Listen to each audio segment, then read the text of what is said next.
This segment is brought to you by Jigmaster Jigs. When in doubt, get the jig out. Go to jigmasters.com and use promo code PNF20 and save 20% off your next jig order today. Welcome to the Paddle and Fin Podcast, the Bass Fishing for Noobs segment, where we try to improve our skills as an angler by learning new techniques or improving the ones we already know. I'm your host, Ryan Milford.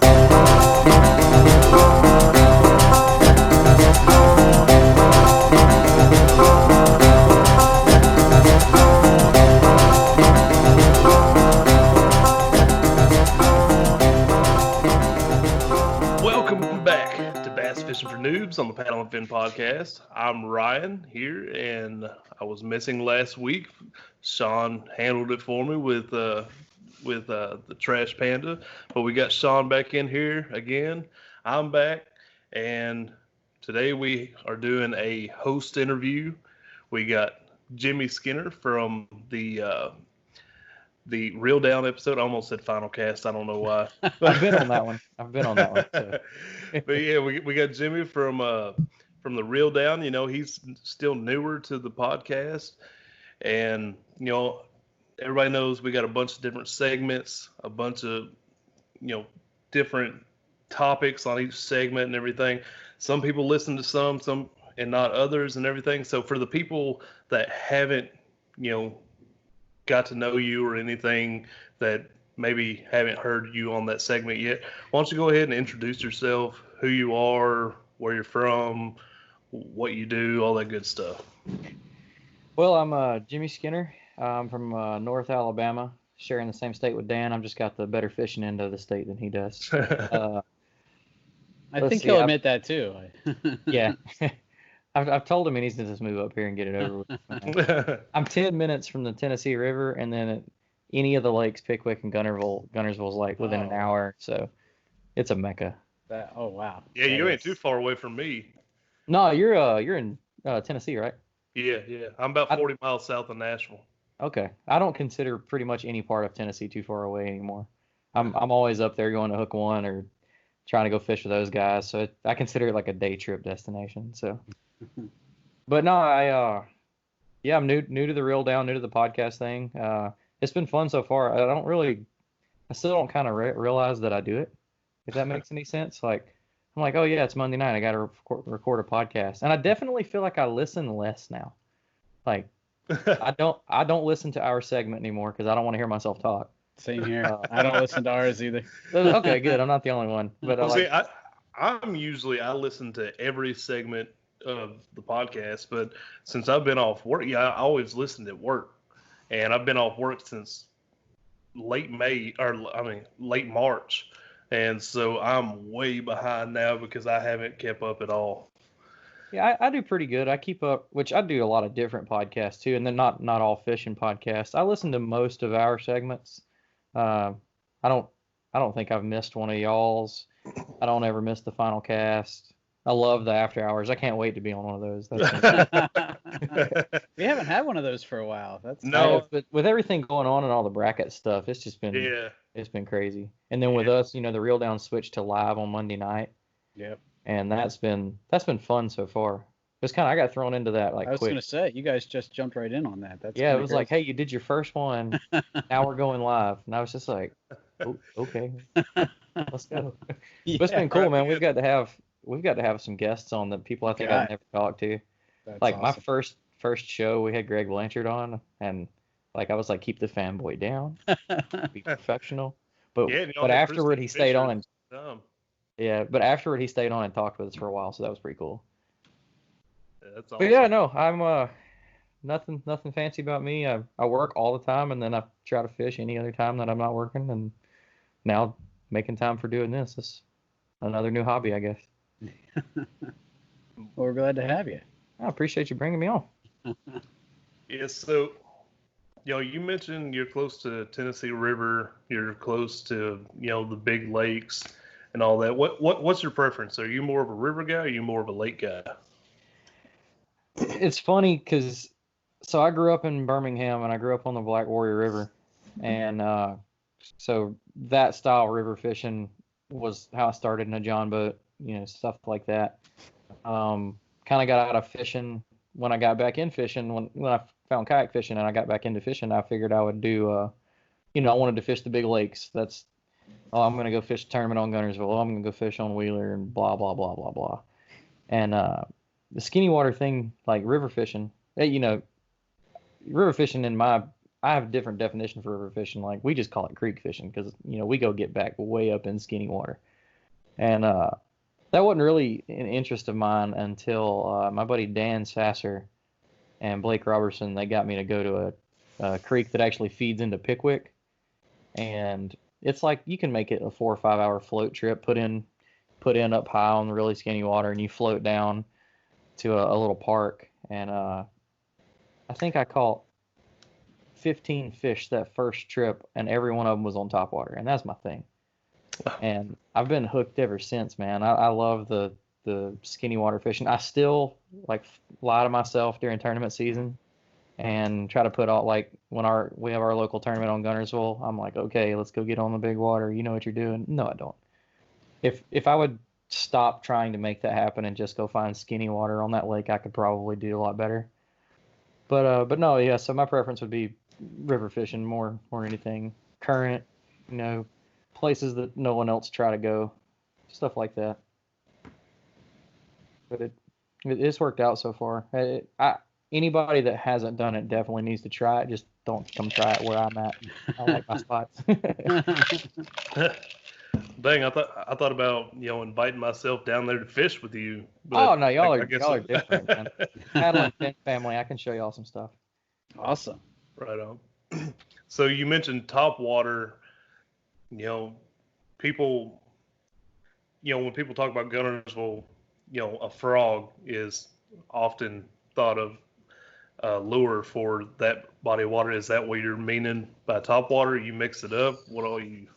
I do a little bit of everything. So when I'm fishing skinny water or river fishing, I have more success with a spook as of late. Sean, I think that was you that was asking about that in the group chat. Yep. Like last year, even on Guntersville, I took it to Guntersville to try going into the fall. And anytime you could find fish schooling, I'd pull out the Super Spook Junior, and I upsize the hooks 2 sizes on it, and just throw it as far as you can, and just walk it across. And I've got some cool video of it. Just nothing big, but just fish after fish after fish. Another one that I like to do is like everybody's throwing at the Whopper Plopper. It has a place to me more so when you're fishing like current and the skinnier water. I don't know. I don't have a lot of luck with like a buzz bait or anything like that. Topwater fishing in skinny water. I've recently started throwing horny toads. A buddy of mine I fish with from Tennessee, he like waxed me on Guntersville with horny toads, so I decided I would pick one up and give it a try, and it's pretty fun. It gets everybody's fished frogs and knows what kind of bite you get. The horny toad bite overall, and it could just be the time of year or something like that. It's been very, very aggressive bites. Like, I don't know how much y'all frog fish, but sometimes, like, if you're throwing like a hollow body, sometimes they explode on it and sometimes they just suck it down. So far, like, I think every fish I've caught on a horny toad has been like heart-stopping explosion, even if it's like a 10-inch fish. Like, they go nuts. So it's been a cool new little thing for me to pick up. But that's probably I'm trying to think if there's any other topwaters I throw. I like the spooks and walking baits, the horny toads, the Whopper Ploppers. I still throw like going into sunset and stuff like that. It's when I like to throw a buzz bait. I don't really throw it in the morning anymore. Which I've gotten. It's been kind of sad. I haven't had a really good topwater bite this year. The last couple of years you could usually get a couple of days where you could just carry the topwater bite for a while. And I know guys that are doing it on the same body of water I am. I just have not had the luck this year. It's usually 1 or 2 fish here and there, kind of random. But yeah, I think that's about it for my topwater. I just like this morning is a perfect example. I got up super early, before dark, made it out on the water right at sunrise, and I was throwing a Whopper Plopper and what other? I didn't try a frog. I guess it was just a regular popper, like a popper, and I had no luck. Like I don't know what I'm doing wrong, but That it's situational, and I'll tell you, the pop R is something. A guy I fish with here, Greg, all the time. He just smashes them on a pop R, and I don't know if I've ever caught a fish on one. I don't know if it's because I don't seem to have the patience for it, which it's just like throwing any other top water. I don't know. I get tired of that thing quick, and I usually like when he's throwing a pop R, I throw like a really small spook, and then just slow the cadence down like ridiculous, like one pop, let it sit, one pop, let it sit, or I'll throw. I've had a little bit of success on like the smaller popping frogs, but the pop R is just like I think I have two, and they'll sit there and rust because I'm probably not ever gonna. If you want them, I will send them to you.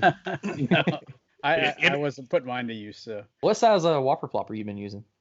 today I was throwing the smaller one, but I The almost short switched fat up. one or the short? Yeah, thin? the short fat one. The 75. Yeah. It kept rolling on me though. That was the only thing I didn't like about it. Put a snap swivel. Put a swivel on it. I said snap swivel, barrel swivel. That won't mess with anything. I'll have to try that. I haven't noticed it. I haven't done it on all the sizes. I've done it on the 130 and the 75 and maybe the 90. And of course it's going to add a little bit of weight, but usually the way that thing planes out, if you just reel it up kind of quick, you can get it back on water. It doesn't really change anything, but Okay. it will definitely stop the roll. Okay, I'll have to try that. See, I've kind of, last year, everybody knows I was huge on the Whopper Plopper.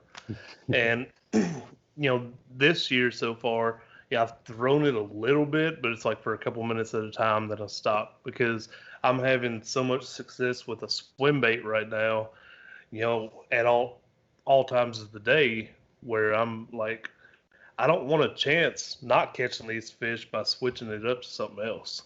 Yeah, that's something that I have a challenge myself with sometimes, like especially in tournaments. I know what's working, but then there's things I want to be trying. So I try to like, okay, this isn't the time to do that. And then, when I'm not in a tournament or something like that, I'll have a day where like, I don't care what they're biting. I'm going to throw this jig all day until I can figure out what I'm doing wrong. And I did that this year with, because I wasn't a big swim bait person.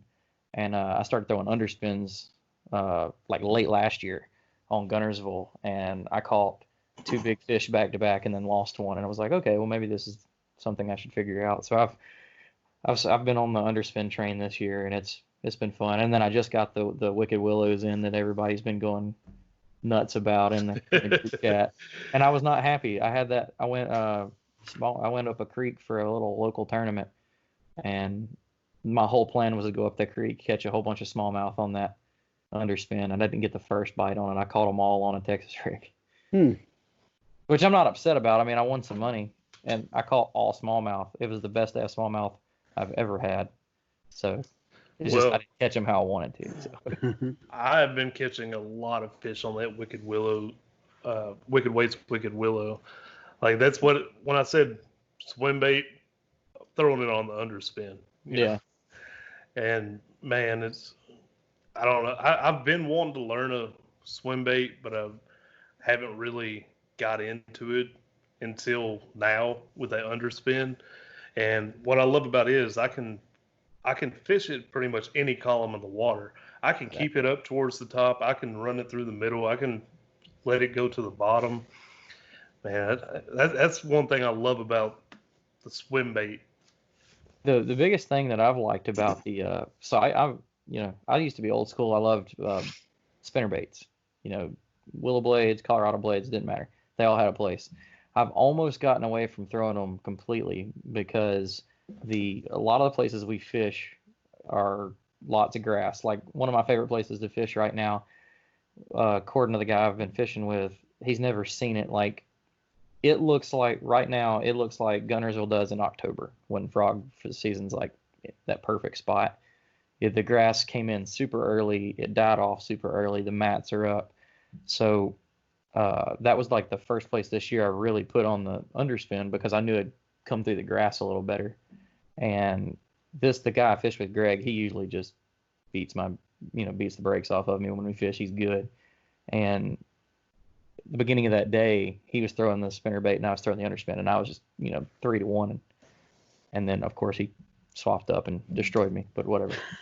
But yeah, I've got a lot of confidence in that this year. And then the Texas rig, man, I put it down for a long time. My buddy Dan, I don't think he's ever been fishing and not had one on, and it kind of seeing him, keep catching fish on it when we were struggling, I swapped back to using Texas rig.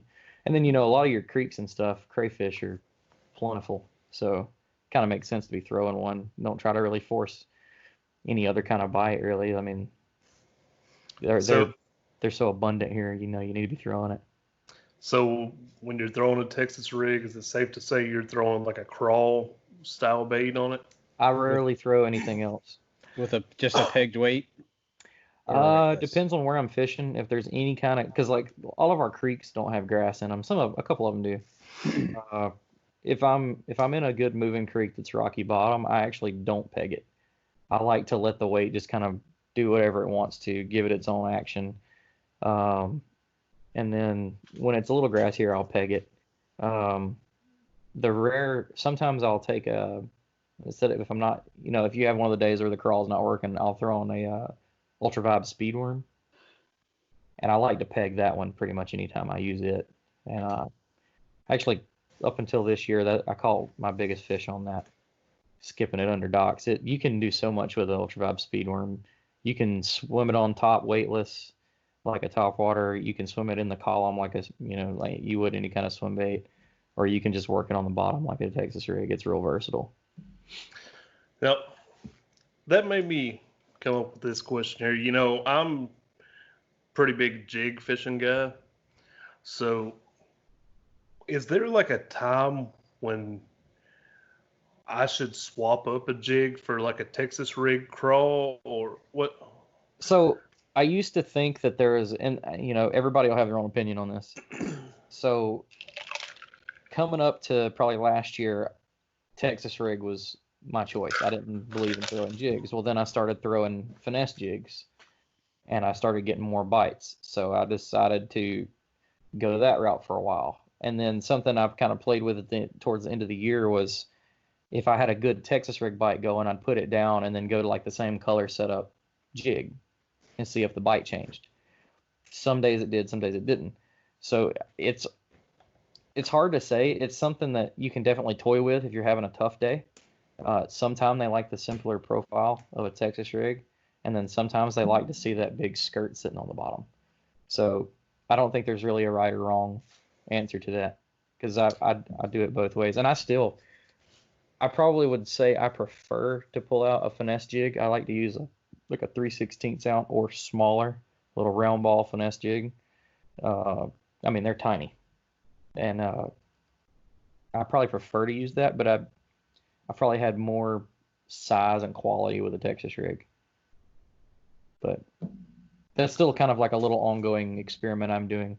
I go out one day, I don't even take, I'll take the stuff to do a Texas rig, but I try to make sure I don't change from that jig that day, and then the other days I swap it up and just Texas rig, and just to see. Texas rig is something that's so hard for me to throw, just because I'm always, I don't know if I'm right or wrong, but I'm always trying to throw something that I don't think somebody else is throwing. Try to put something that they ain't seeing from other people. That's one reason why I love that underspin, because I haven't seen anybody else around here throw it, which they might be, and I just don't know it, but I haven't seen it. But like everybody and their mama throws a Texas rig. Every beginning fisherman, one of the first things that they do is a Texas rig. Texas rig worm. So I feel like that's one of the most like overthrown setups out there, and fish have seen it a million times, and so that it's so hard for me to tie that on. It is, but okay, so you can revert back to the kind of like, if it ain't broke, don't fix it kind of thing. Yeah. It's always caught fish. It'll always catch fish. The way I try to look at it is, that's where I start to play like the color game. Like, okay, sure, they've seen it, but if it looks so natural, they'll eat it anyway. Or then you think about what time of the year it is, and if they're aggressive, like right now, we're post spawn. I ain't been fishing in 3 weeks, so I don't know. But like the last time I was fishing, they were feeding back up real heavy. So I was like, sure, you've seen this, but you're gonna eat it because that's what your mode is right now. And then with like you were saying, trying to throw stuff they haven't seen, something I don't focus on that as much as I try to focus on finding the stupid fish, the fish that nobody has seen. So some people try to fish a high pressured area with something different. I try to find an area nobody's been to where I can throw anything, and it just that helps. Just another perspective of it. Yeah, I get that too. You know, I generally try to go to places that aren't heavily fished, but with us doing this live bracket tournament, I've been trying to focus on a lake that's got good cell phone signal, so that way I'm not breaking up too much on that. So I've been fishing Percy Priest Lake here in Tennessee, and it is a very high pressured lake. Yeah.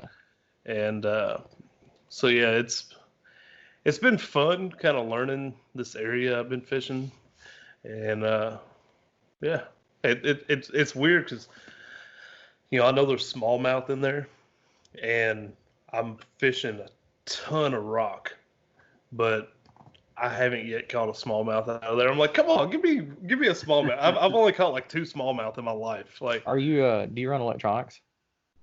I got a cheaper fish finder. I got the Lowrance Hook 2 4X. It's like $120. Like right now, like if you're going out, don't find a lot of rocks. Try to find just a random rocks in a little bit deeper water. Like with it going into summer right now, the smallmouth, typically people argue this. Like on like Pickwick, they'll move out first because they spawn first. So like, are you still in the bracket challenge, right? Yeah, I'm fishing tomorrow, right? Yeah. Yeah, so we're recording this on Saturday. I fish against Sam Jones tomorrow. So do some good luck. do some late night homework and try to find an old map or something that or like Google Earth and go back through, like try to find out when the last time you had a real good drought was. Find that date, go on Google Earth and look at the lake then and see if you can find just a random rock pile somewhere that of course you can get to safely. And then run out there and try to fish that. That might work, it might not, but sometimes on high pressure lakes, you need to find the one thing that's different. Yeah. But, well, just to be completely honest, once this bracket tournament's over or I'm out, I'm going to be hitting Duck River a lot and chasing smallies on there. Oh, yeah. So. I'm looking into getting up towards up your way. I'm wanting to go get on the Collins. And I'm not sure where that's at. It is, I think it's just east of Nashville. I think it's up toward, I'm trying to remember what part of Tennessee. I was up there picking up a boat, and the guy met me at a ramp on the Collins River, and it was beautiful. Like creek fishing. I paddled a boat out like 20 feet, turned around to come back, looked down, and there were 3 like 4-pound smallmouth swimming by. And then he was like, oh yeah, we fish muskie and all sorts of trophy smallmouth out of here. And I was like, I'll be back. I just haven't been able to make it work. But okay, let's see. It's about an hour and a half away from me. Yeah. There's a bunch of nice. Y'all, like, I'm in the Mecca if you want to fish the Tennessee River, I feel like. But middle to eastern Tennessee, for how I like to fish, I could definitely see me moving that way. Mm-hmm. Yeah, see, I want to fish more of those, like, more hidden areas that don't get a lot of pressure and stuff. But my thing is, I don't know where I'm allowed to put in or where to put in and where to take out and all that good stuff. You're allowed to put in anywhere until someone tells you you're not. That's the way I do it. No, unless it's got that is bad advice. Do not listen to him on that, guys. Like, if it's got like a federal stamp on it or it visibly says no trespassing, of course we don't play with it. But like if I find that on a map and it, I'm not going to drive down someone's like driveway to get to it or something like that. But I mean, we've asked a buddy of mine. A buddy of mine found a put in behind a church, and he contacted the people at the church and was like, "Hey, can I park in your parking lot and use it?" And they were like, "Sure." So I mean, there's always that route. You never know till you ask. But we got a lot of like the TVA land and stuff like that, and miles and miles of gravel roads that most people don't realize are public. So there's tons of fishing hole, like hot spots that everybody thinks is private property that are wide open to anybody, but nobody goes there. So, and I would say that people listening to this are like, oh, I got that juice for no. Any serious fisherman over here already knows that. It's the people that aren't that serious. But yeah, I was gonna pull up talking about hidden gems. I was gonna show you quick. I don't know if I'll be able to pull it up, and you actually see it. See all those stars? Wow. That's only like a 15-mile, circle. So I don't know that we have anything like that here around me. Like, I think pretty much That all you our know water. about. Well, right, but I mean, I know of the water around me. So, but yeah. I didn't either, and I fished with a guy. I met a guy named Greg Massey. He's a local guy, and he heard me say I'd never caught a fish on a frog. So he took me to a place, get me on frog fish, and then me and him became friends. And he doesn't like just give away his spots, which is fine, but he like showed me what to look for on a map. So like you want to talk about like stuff you've looked at 500 times, and then you find that key and you're like, oh my God, I've got to go there. And then you go there and you have a great day. Like we was talking whopper plopper, and like you're saying, you get away from it. I do the same thing, but it's a good bait that I like to use in the summer when I go find a new spot. It's just like, especially if you don't think anybody's been there, it just causes so much ruckus. Something's gonna eat it. And I found a spot last year. I'll say I found a spot. Me and a buddy found a spot, and we couldn't find a way to get into it, but we found a road that crossed it, and you could just stand on this little pipe and you could make a cast. I made 5 casts, caught 3 fish. I think it was a 19, a 19, and a 20. Wow. And the 5th cast, I was using a Whopper Plopper 130 on 65-pound braid. And this creek was 6 feet wide, about 100 yards long. I threw that Whopper Plopper as far as I could, and a fish ate that 130, came up shaking his head, broke my knot, threw the 130 in a tree, and I swear that fish would have ate that 20-inch I caught. Wow. And you're talking a foot of clear water, and they were hiding up under the bank where you couldn't see them. It just, anybody that would drive over there would look down, see the brim, and be like, nah, never mind. And yeah, it's like, oh, there ain't no fish in there. It's too small. Yeah. And then we went back. I sent him pictures, was like, we have to put our boats in here. 1, there's good fish. 2, I got to go get my Whopper Plopper out of that tree. And we found a way to get in from the river, which makes it legal for our tournaments, because as long as it's accessible by, like if we say we're fishing Wheeler Lake, yeah, if you say you're fishing Wheeler Lake, you can fish anything it touches as long as you don't cross a man-made thing. So that's kind of how we try to get away from everybody. And we got in that creek, saw 5 billion cottonmouth, and was like, no, I don't think I'm out. I saw the biggest cottonmouth I've ever. Me and him, we put in from the river and we paddled all the way to that pipe that I was standing on. Well, we got out for a minute and we're just talking and taking a break. We were going to get back in, turn around and paddle out. And we were standing on that pipe, and about 80 to 100 yards down this creek, and like I said, it's only 6 feet wide, we see a snake get in on one side, cross it, and his head came out before his tail got in. Wow. By like a good second or two. And I just looked at him, and he was like, I'm training for a marathon right now. I think I'm just going to run, get the truck. And he literally did. He jogged for like 2 miles to go to the truck. Dude, you got me heebie-jeebies right now. Like snakes or... I'm going to send you the footage. I'm hoping I'll have to look through and see if I've still got it. That smallmouth trip I took like 2 or 3 weeks ago, I had probably a 4.5 footer. The body of water I was on I was in a pinch point coming through a rapid, and he coiled up and came down the middle, and I had to back out of the rapid because he was just about to run into. He was huge. Oh my gosh. It's like that story from the national championship when it was down in Louisiana. I forget who it is, but somebody like got out, like they were getting out, and they found a snake under their seat on their kayak. And I'm like, was that Mike Elsey? Was that? I can't remember who it was. Can't remember. But like, how long has this thing been just chilling under your seat? Like, Yeah, that I keep a 360 view on my kayak all the time. Like I don't want nothing like that I happening to me. after seeing that was the second snake I saw that morning, and after seeing him, my head was on a swivel because the smaller ones don't really mess around. As he went by floating, he turned to keep contact with me the whole time.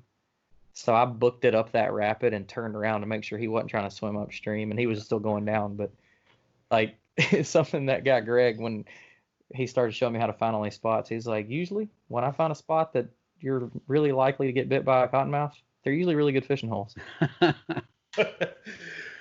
Yeah. So if you do catch fish in those areas, do you like look in their mouth first? Because you hear like them eating baby snakes and stuff, and how they can still be out there and alive. I probably should. I honestly never do. But the crazy that you brought that up, that same smallmouth trip, one of the 18s I caught when I had it on the board and I had my hand on it, something was rolling around in its stomach. First time I've ever felt that. Now they were feeding up, so it was probably just like small bluegill, but I don't know. Yeah, it could And I have been a kept just snake. like playing with it. It was like when your wife was pregnant, like touch your stomach. Like as I put my hand on there and it'd be like, bloop. I should have got it on video. I should have videoed that, but it was creepy. And then I started like, I'm playing with it, and then I was like, bro, what if that's a snake? Like I'm not scared of snakes, but I'm also not stupid. It will bite me. Yeah, I don't like snakes at all. Well, if you're gonna come down here and fish with me, you're gonna have to get over that because most of the places I'm gonna take you is gonna be something like that. Well, I do carry a gun. There you go. Oh, that was during a tournament when I got back. One of the guys that was fishing with me, they were fishing against me, said that he blew one away on the main lake because it came right up to his boat. Just curious. I can't even imagine that. Yeah, crazy. See, I've seen snakes on the water, and they generally don't really bother me that much when I see them on the water because they kind of keep their distance. But if one like came up to my kayak, I've thought about it like, what am I gonna do if Whack one it with tries the to come paddle. up and? But That's what he said he did. He popped it with the paddle and it kind of stuns them and they flip over. And it's kind of like they're like playing dead. And while then it you does shoot that, them and they are dead. then they're gone. Wow. All right, so to change the subject off snakes, kind of rewind here. You were talking about a spook earlier. That's something that I've kind of wanted to get more into. It was probably the first topwater lure I ever threw, but I never caught anything off of it. I learned how to like walk it, but I would like continuously walk it with no pauses. And now I've seen videos where people will just walk it a couple times and then stop it and stuff. So I'm guessing that's how you work it. It all depends. Time of year and of course how they're acting. So okay, for like moving water, I usually run a steady cadence and I don't stop. Biggest smallmouth I ever caught, I caught on a spook, just on the lower end of a rapid, and I threw against the little like a seawall, and I just was, just a 1-2 cadence, 1-2, 1-2, and it was walking. She missed it 4 times before she got it, but I knew I was fishing for smallmouth, so I knew they'd come back for it, and they're so aggressive. That's why I wasn't really putting a pause in it because I knew they were gonna react. Late in the year when you're starting to get, or even like right now when they're like feeding up, well, it'll be more.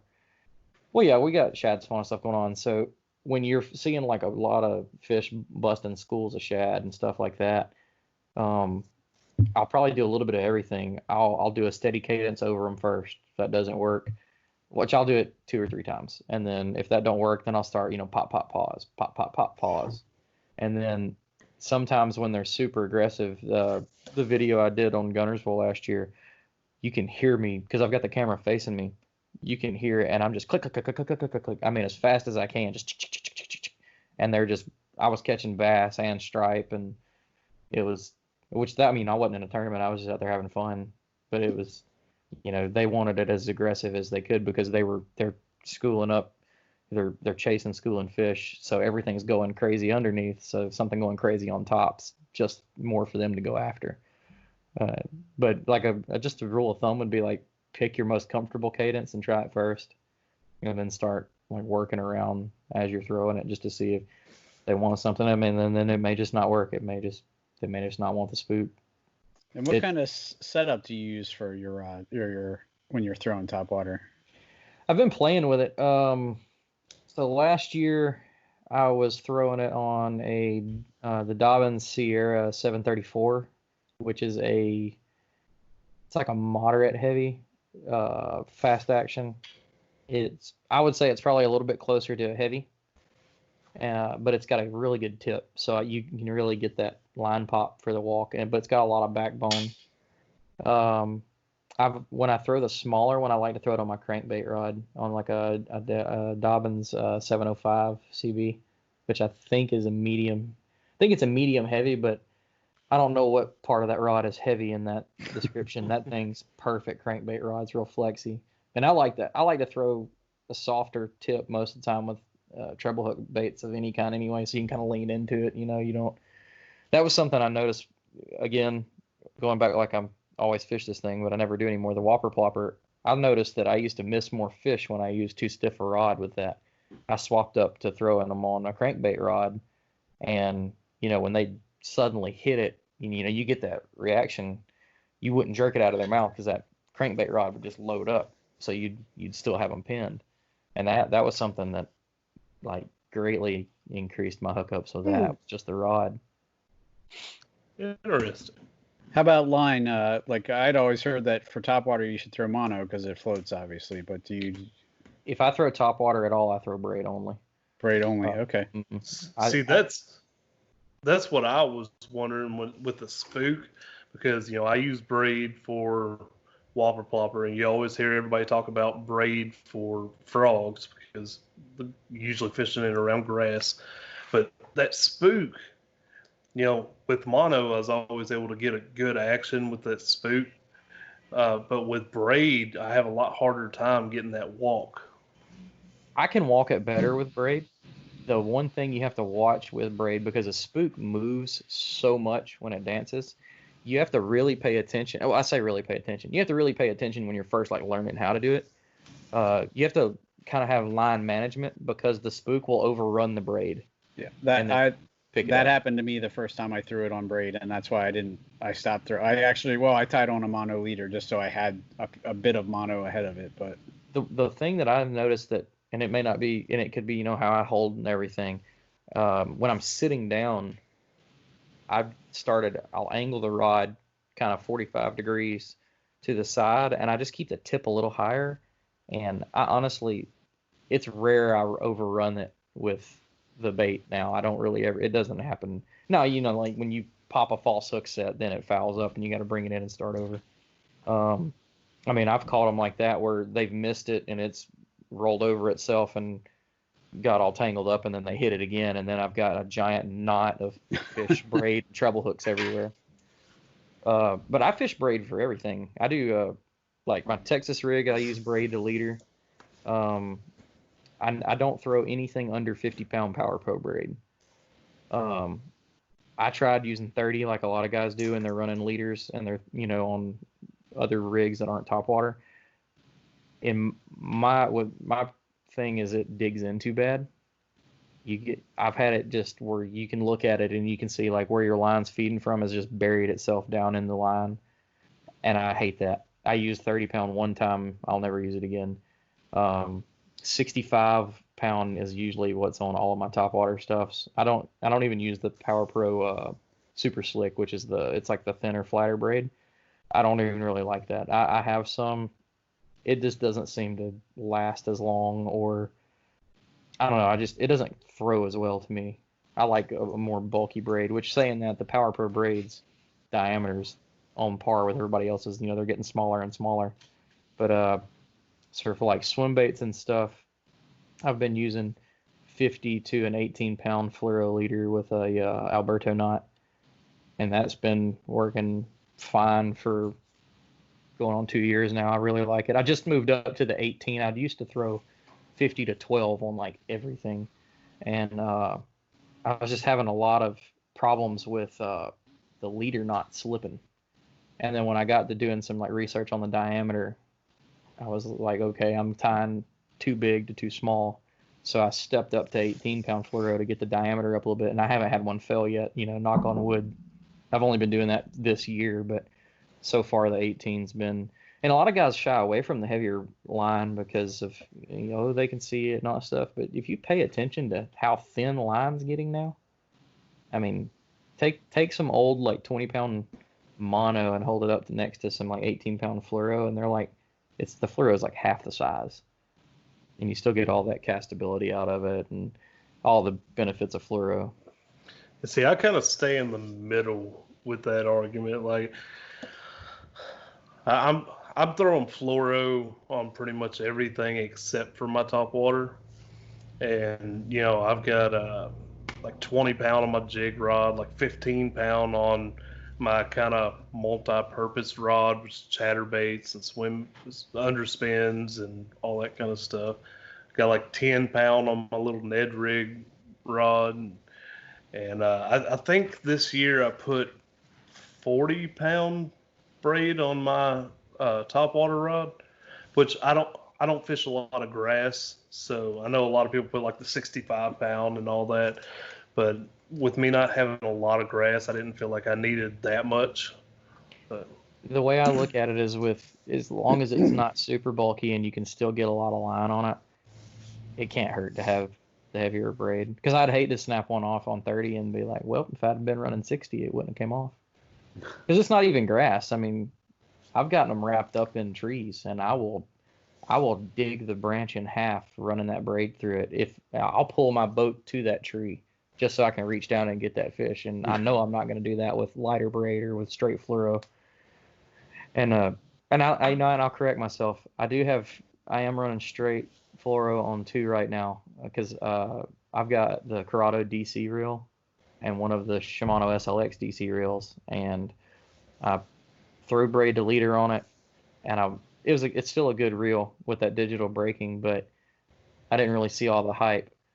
And then I swapped to straight fluoro or straight braid, either one. And that reel is definitely worth the money at that point. But I was talking to somebody, and he was saying the reason for that is the way that little digital brake was working is when you throw like braid to leader, like according to how you cast, if the braid is outrunning the leader, and then there's that snap when the leader passes it, that would confuse the brake and still cause it to give you. I mean, you still have to thumb it. I mean, there's videos of guys not thumbing it. It'll do that. But once you really get seriously fishing with it, it's just like any other reel. It just, for me, it helps like skipping and flipping and stuff like that, because I can just do it without having to think about it as much. And, you know, if I get distracted and mess up a little bit, the reel forgives it enough where I'm not blowing that cast. But so yeah, that's the only 2 setups I use. And I probably, once the fluoro that's on there now is done, I'll probably go back to braid to fluoro or something like that. I haven't really been too big a fan of it. And then I same thing on my spinning setup. He's talking about a Ned rig. I will not throw a Ned rig. I throw if I'm going that way, I go with a really small Texas rig or like a drop shot. I like throwing drop shots. I don't throw a shaky head. I can't figure that thing out for some reason. I don't know why. But if I'm with somebody and they start catching them on a shaky head, I'm just going to start throwing a Texas rig. well, to me, it seems like why am I blanking right now? What you just said? Drop shot, Texas rig? No. Ned rig? Shaky head. Shaky head. I had a brain fart. To me, the shaky head is pretty much like a Texas rig that stands up. That's it. Yeah. That's one reason I guess I don't get caught up on the hype on it. If there was ever a situation where I'm fishing with somebody and they're wearing them out on that and I can't catch a fish, I'd probably give it a second chance. But so far that hasn't happened. Like when we have a couple real clear bodies of water here that people are notorious for wearing them out on shaky head, and nobody I talked to giving a drop shot a chance out there. So we had a tournament there last year, and I threw a drop shot, and that, I was one fish away from being in the money. And, I just, not really to prove a point, but it was more of like prove something to me, like, okay, I don't have to master that technique as long as I can catch fish on something else.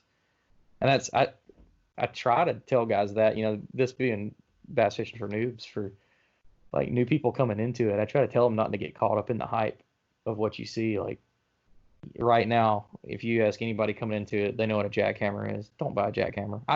I use them now, because I see the difference. But if you're just getting into it, you know nothing about how to throw a chatterbait, you don't need a jackhammer.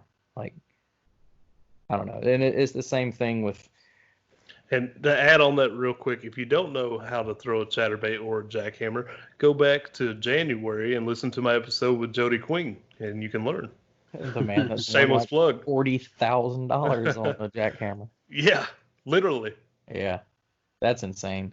I don't have a lot of success with a chatterbait, but I have more success with that chatterbait than I did when I was throwing like the customs or anything like that. But we've got one local guy here that makes one, and it doesn't. He's not even trying to mimic the line tie or the head design. His is different, but his would probably compete against it. Like it flutters on the way down. It hits just like the jackhammer does, but it's a smaller profile with the same weight. But it's not tungsten. I don't know. It's crazy. I've got some of them in like fire engine red that I love. That like when everybody was on that. What was it, fire crawl kick when you couldn't find them nowhere? Yeah. I didn't care. I've got a few of the fire crawl, still haven't caught a fish on one, but I can pull out that fire engine red one and start getting on them. You need to hook me up with a name after this so I can talk to this guy. I don't know if he he's like old school local. I don't even know if he has an online store or anything like that, but I could definitely go like get you some and ship them to you. Sweet. Yeah, he's got. I've probably got some right now. I can just ship you anyway. I'll have to go look. I think I've got 4 or 5 of them that aren't open yet. Nice. I'll send you I've got a bubblegum pink one. That sounds like Smalley candy. You need to send that to Dustin Nichols because he loves that bubblegum color. And it's his fault because I bought some of them flukes, man. He talked about them, then he was catching them, and then he held it up, and I was like, I like throwing a fluke. I guess I can go get some pink ones. I also bought some of those. I'm having another brain fart. Alex Rudd was telling us about them? The Stickos? No, Are you still talking about the chatterbaits? Chatterbait. The Thunder Cricket? No. Thunder Cricket. Yeah. I went out and bought some of those too. I tried throwing one yesterday, but I think I got. I don't know. I forget how it worked out because I placed an order like over a month ago with Tackle Warehouse, and I just got it this week. So I forget all the details. I think like they only had like certain sizes and the colors I wanted or something. So it felt really heavy, and I didn't like how it felt, so I didn't throw it very long. See, and the heavy feeling one has its place, and it's like when you can find like on Gunnersville, if I can find the grass that's thick but not too thick, that's a terrible like way to put it. I'll throw a heavier one to get it down in the grass. Yeah. And I've almost replaced doing that too, because now I'll just throw the underspin and let it sink, and I'll fish it lower in the column. Well, see, Alex Rudd was telling us that he finds that the Thunder Cricket does better around rock, and the jackhammer does better around grass. Yeah. And since I have like no grass but a ton of rock, I was like, I'm gonna get some of these, and that's what I'm trying to throw it around. But I feel like I need a lighter weight because that's just really heavy. That's definitely something I honestly don't throw a chatterbait around rock ever. Usually if I get around rocks, when I start trying to throw stuff to get in the rocks, I'm jigs and Texas rigs. I like throwing a drop shot on riprap, which is terrible for your bank account. Well, if you're using tungsten weights, I've gotten away from using tungsten weights on drop shots. It's too expensive, and I don't like if I want to feel the bottom more when I'm using a drop shot, I just throw a heavier one. Like that's just been that's like a little tip, just I pick up a heavier one, and I can feel the rocks with it just the same. And because I'm using braid to leader on that too, so I've got a lot of line sensitivity. So I feel like the tungsten's kind of overkill on that. Like places like Lake St. Clair or stuff like that, I could see where it would probably come in handy because the smallmouth up there, so like line shy and stuff like that. But I definitely I have jumped on the tungsten train on everything else though. Have either one of y'all tried those tomahawk ones from Wicked Weights? Mm. I'm a believer in those now. Are you? If do you skip or anything like that ever? Not generally. If I do, it's kind of like, hey, let me see if I can get up under that really low tree branch, and It'll it help. usually ends in bird nests.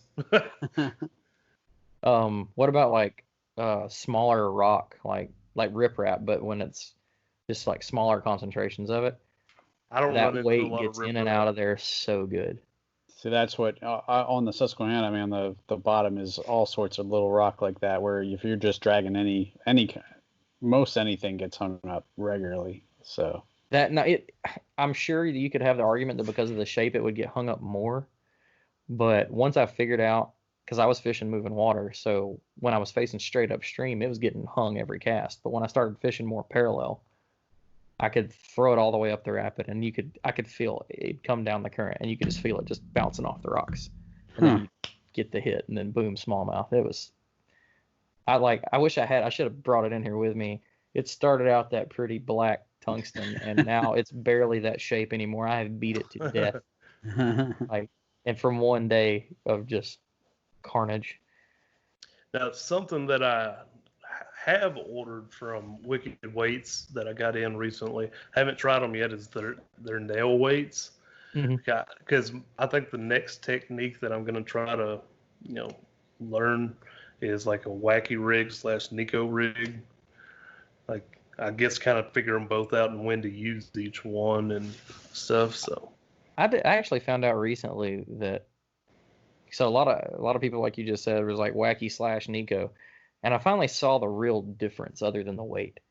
So, and I can't remember whose video it was. One of the pros videos I saw it on. So obviously your hook's like this when you're running a wacky. Well, the correct way when you run the Nico is that the hook is supposed to be in line with the stick bait. Yep. And I have been doing that wrong. I would have done it wrong if you wouldn't have said that. So I've been doing that wrong, and I was like, so the weight isn't what makes it the Nico rig. It's the profile and the layout with the hook. And I'm excited to try it a little different now, because I usually just throw a wacky and and I don't even use nail weights anymore. Something I got from an old guy in a John boat. He goes and buys a box of finishing nails. Maybe they're not finishing nails, but they've got they're real small, real skinny, but they got a really broad head on them. But when you bury that in that Senko and you pop that flat top in it, you don't lose it. I've lost so much money how many times have you cast and you watch the Nico weight go one way and the worm go the other? And with that little nail, and like something I've done with it, do either of y'all ever like to fish a fluke? So I'd rather throw a wacky rig worm over a fluke, but I've just was talking to somebody today that was saying, well, you should try a fluke because it's. I got some flukes as trailers on my chatterbaits right now.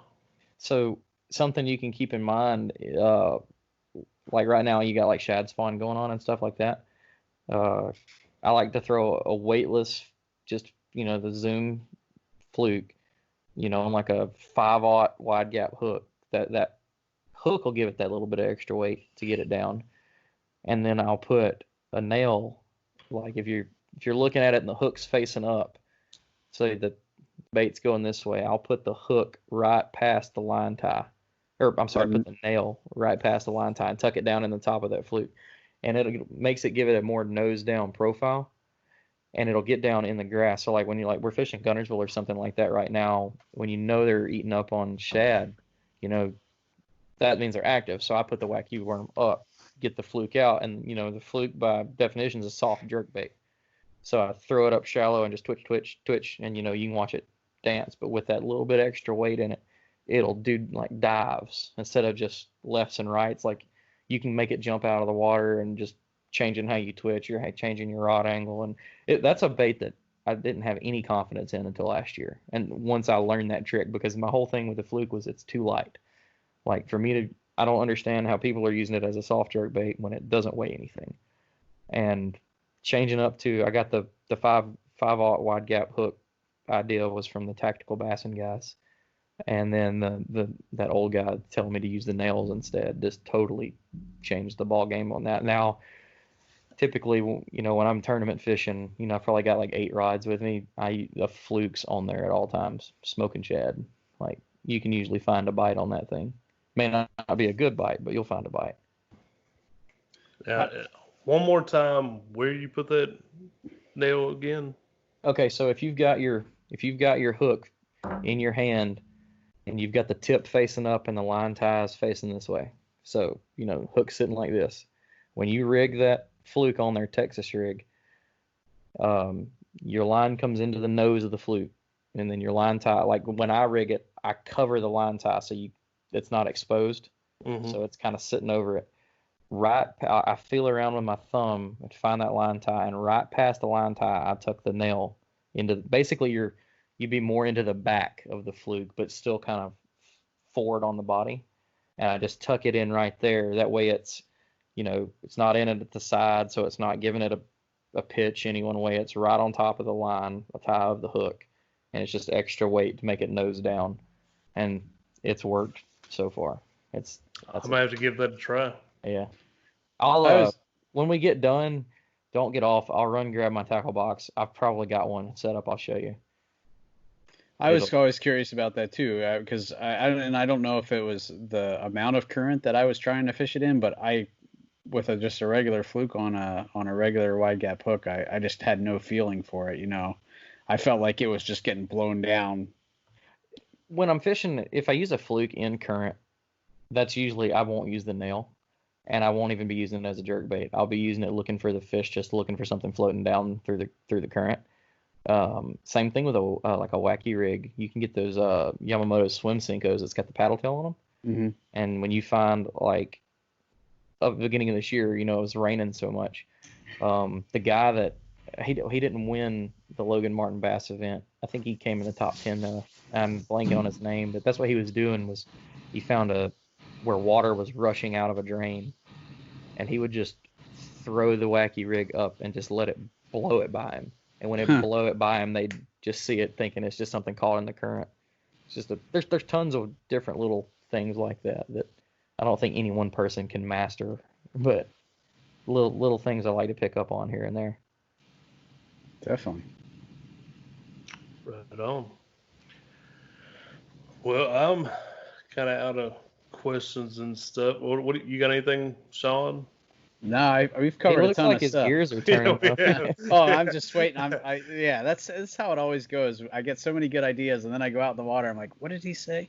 What should I try? Dude, man, keep notes. Like that's a good tip for new guys. Is I've got notebooks all over, which is sad. I should probably just put them in one notebook, but I try to jot stuff down. I'll make notes because I like listen to like YouTube stuff in my truck because I drive like 100 miles one way for work. So I have tons of time to listen. Yeah, I have a ton of time to listen to like podcasts and stuff like that. And I have a little notepad on there. And I mean, obviously I'm not going to stop and like write down everything, but I'll write something to make me remember to go back and get the information from. And you pick up stuff like that from everybody. Like the Tactical Bassin guys, their YouTube channel is full of information. And then, but you catch stuff from guys like Greg Blanchard or Christine Fisher, watching her videos and be like, oh, okay. So that's how you run the chatterbait, or that's how like Greg with like the frog. He does the frog a lot different than like you see a lot of people work. A lot of people when they pick up a hollow body, and I was the same way, is you want to learn how to walk it. So you're line twitching and all that stuff.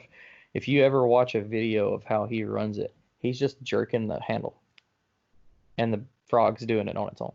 He's not moving the rod. He's just popping the reel. Just cranking the handle in different cadence, and that frog, and I mean, he slays them out there in California on a frog. So I still, when I start throwing a hollow body, I'll still start popping it, and I'll stop myself and be like, no, try it the other way, but no success yet, but it's still I also don't give the hollow body a lot of time. I like swimming frogs, so I'll throw a hollow body, and within like 5 casts, I'm like, okay, they don't want this.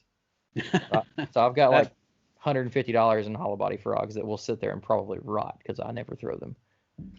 See, I bought some of those frogs. I think they're by Booyah, but they got the little like clear tail thing on it. Oh yeah, Yeah. it's The boot tail. Yeah. Yeah, I bought some of those. Like I want these to work because you see videos of people and they pretty much work it like a whopper plopper, you know, just wind it. I'm like, I could do that. I'll share another frog you should try when we get off. I can't give that one away on the podcast, but I promise you it's especially like I know you don't have a lot of grass, but if you can like find it don't even have to be grass, but if you find anything trash in the water or something like that, this frog will. I do have a spot. I can't fish it for the live bracket tournament we're doing because I don't have a signal. But I do got a spot. It's not grass, but it's like just muck and nasty stuff covering the whole top of the water and a bunch of standing trees in the water.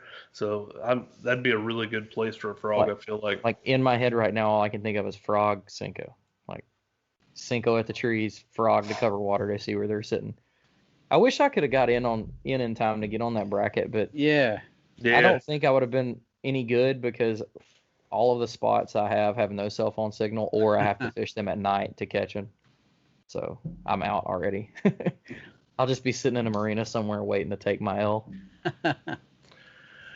Well, I mean, you said you're close to Guntersville. I know Dan has fished there a couple times at least on his. He's got a good spot. I know roughly where he is when he's up there, and it's not like the place he's at is like a secret. It's one of the biggest known places there. It's just what he's got out there is different. He likes fishing there. I usually fish. Well, actually, it's kind of split. So I have 2 spots on Guntersville. One is extremely south. One is really far. Well, I say really far north. It's north for what our boundaries are. So in our tournament, you can't go past Stevenson, which is about you're like 30 minutes shy of the Tennessee state line. So we don't cover that whole lake during our tournament. But it's literally one boat ramp south of where Dan goes all the time. And I could go there if I ever, because if like y'all do this, we do this again, I could go there, but it's not somewhere that I would be confident in all the time, especially not when you like how y'all are having to orchestrate times and stuff. Yeah. So but that's what makes the bracket challenge fun. Like it helps some people and then it ruins everybody else. So. But I do like how long y'all's is compared. I think that the 2-hour thing that they were doing on 5 Live would just frustrate me. Yeah, I have a hard enough time trying to find one fish in 4 hours. So, 2 hours, Yeah. Yeah, I might as well not even get out of bed. I've had days where, the 5 and 2 hours has happened, but I've never thrown up 90 inches in 5 fish in 2 hours. I've never thrown up 90 inches in a tournament ever. Like it's just, I fall apart in tournaments. Like pre-fishing will go good, or fishing lead. Even if I'm not pre-fishing the tournament body of water, fishing will be going good tournament day. I don't know if I get in my head too much, or if I don't get in my head enough. But I can win the throwdowns every now and then. The little local ones that I hold on, I can win them every now and then. But don't put your money on me if there's money on, like big money on the line. It's not going to happen. See, I fall apart on monthlies. I was sitting pretty far back in the May Noob monthly until like that last day or two.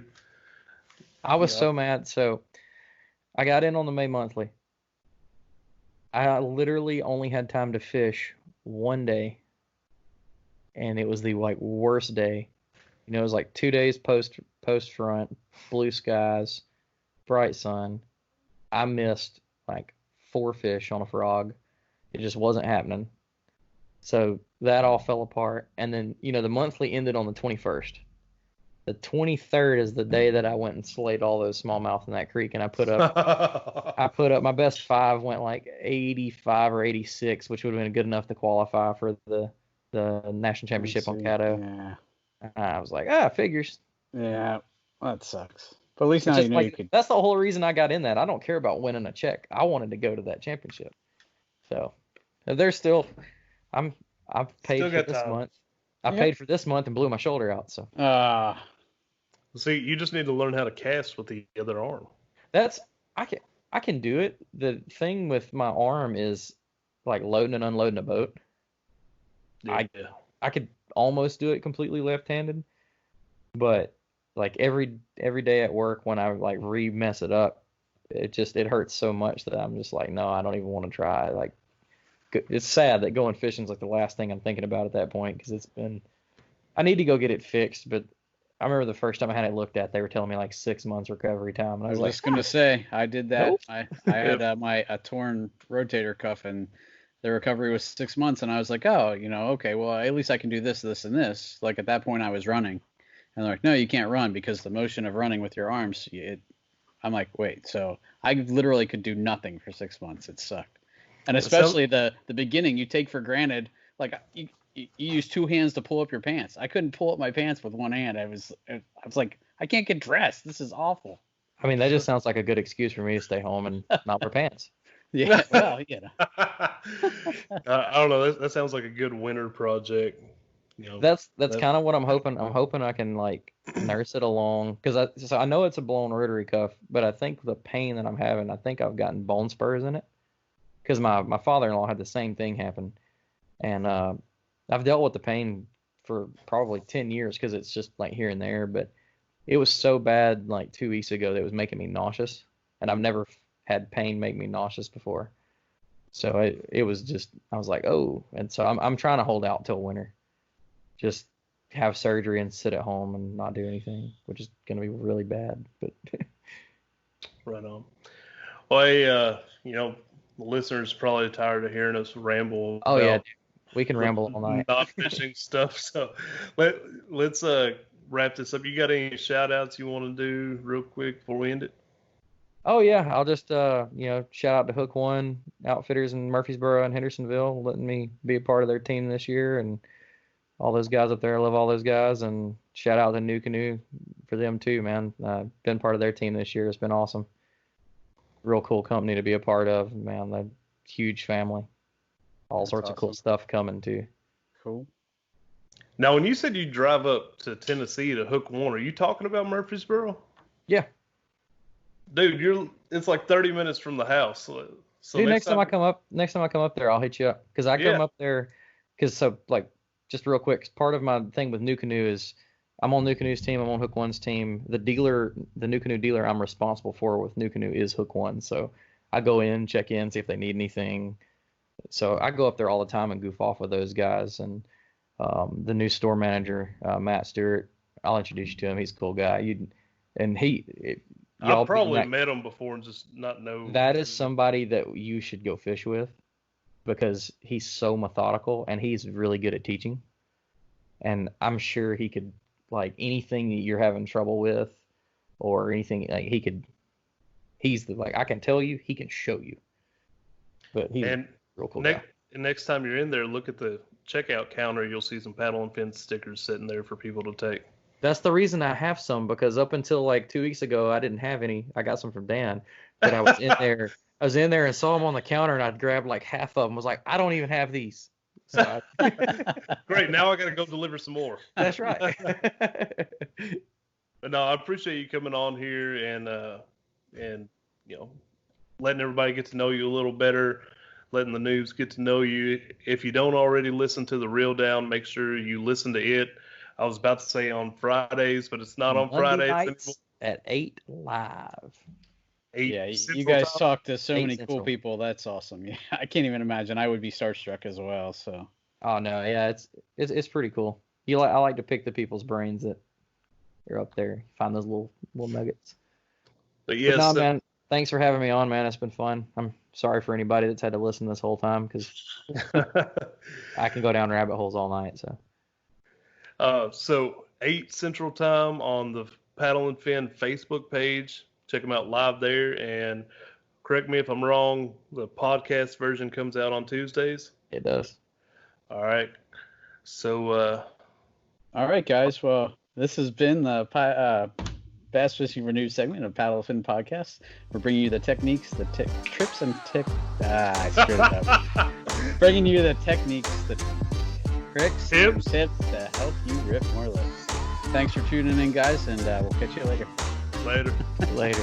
Thanks for tuning in to another killer episode on Paddle and Fin. Don't forget to go check out our website at paddle_and_fin.com. Don't forget to check out the YouTube channel at Paddle and Fin. If you got a question, comment, want to hear from a future guest on a future episode, feel free to email us at paddle_and_fin@gmail.com. Don't forget to follow us on social media at Paddle and Fin on Facebook and Instagram. Shout out to our show supporters, Angler. The Angler button and app just makes for a better time on the water and creates a virtual logbook for every fishing outing out on the water. Shout out to Rocktown Adventures, located in northern Illinois, for all your kayaking, camping, and hiking needs. TRC Covers, protect your investment. Catch Products, shout out to Catch Products. Go to catchproducts.com and put the Paddle and Fin logo directly on your catch board. Shout out to Jigmasters Jigs. When in doubt, get the jig out. Go to jigmasters.com, use promo code PNF20 and save 20% on all your jig and tackle needs.